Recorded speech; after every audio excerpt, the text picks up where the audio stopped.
नमस्ते. आज आपण आपल्या सेंटरमध्ये एक अशी फॅमिली आहे की दोघं जण आहेत, काका काकू, आणि त्यांची बाकी फॅमिली पण आहे. पण सेंटरमध्ये दोघंही थेरपीला येत होते आणि आपल्या थेरपीला आल्यानंतर त्यांच्यामध्ये अप्रतिम असे बदल झाले की त्या बदलामुळे त्यांनी असा विचार केला की आपण ही जी मॉम मॅट आहे आपली, ही आपल्या घरामध्ये असायला पाहिजे. पण त्या अगोदर त्यांनी हा पण विचार केला की आम्ही दोघं जण आता थेरपी सेंटरला येतोय, पण आमची मुलगी आहे, मुलगा आहे, तर त्यांना पण या गोष्टीचा वापर व्हावा, त्यांच्यासाठी पण ह्या गोष्टी गरजेच्या आहेत.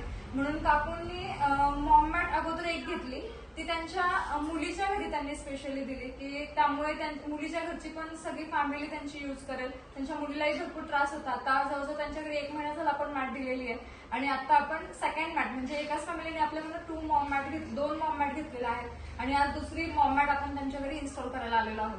तर त्या अगोदर मला विचारायला आवडेल, तुमचं दोघांचं आधी सगळ्यांना शुभ नाव सांगा. काका सांगा आधी. ठीक आहे. आपले गोविंद चिंचोडे काका आहेत आणि संगीता चिंचोडे काकू आहेत.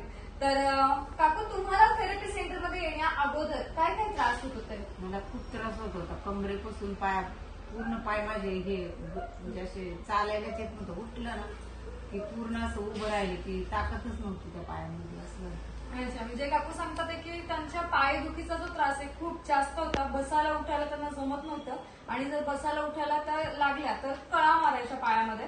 मग तुम्ही डॉक्टरांना दाखवलं होतं यासाठी? दाखवलं. मणक्याचा त्रास त्यामुळे ते म्हणजे ऑपरेशन करायला, म्हणजे की म्हणजे वजन वाढले त्यामुळे त्यांना सगळा त्रास होत होता. डॉक्टर लोक बोलले की ऑपरेट करावं लागेल, मणक्याचं ऑपरेशन करून तुमचा त्रास कमी होईल. पण त्यांचं नशीब चांगलं की त्यांनी ऑपरेशन नाही केलं. तर शुगरच्या त्रासासाठी तुम्हाला काय काय फरक पडला याबद्दल सांगता? शुगर तर माझी नॉर्मलवर आली. आधी किती असायची? आधी माझी 300, 350, 250 अशी. मग थेरपी सेंटरमध्ये थेरपी घेतल्यावरती माझी ते 150च्या आत आली. ओके. आणि मेडिसिन मध्ये काही बदल झाला? नाही, गोळ्या आहेत त्याच्या. अच्छा, गोळ्या आहेत त्या आहेत. ठीक आहे. काकांबद्दल सांगा. काका, तुम्हाला काय त्रास होता?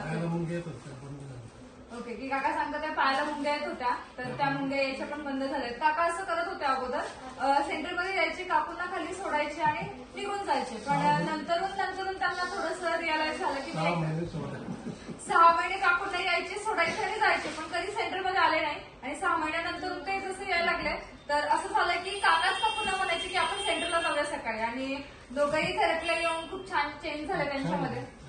मॉम मॅट स्पेशली तुम्ही घरी घेण्याचा निर्णय घेतला, तर तो कोणासाठी? सर्व फॅमिलीला याचा यूज होईल यामुळे. Very nice. वन्स अगेन अभिनंदन, कॉंग्रॅच्युलेशन, अभिनंदन. ठीक आहे. तर आज त्यांच्या घरी आपण आपली मॉम मॅट देतोय. खूप आनंद होतोय की त्यांनी त्यांच्या फॅमिलीमध्ये डॉक्टरच घेतलेला आहे आणि तो त्यांची इथून पुढे आता काळजी घेणार आहे.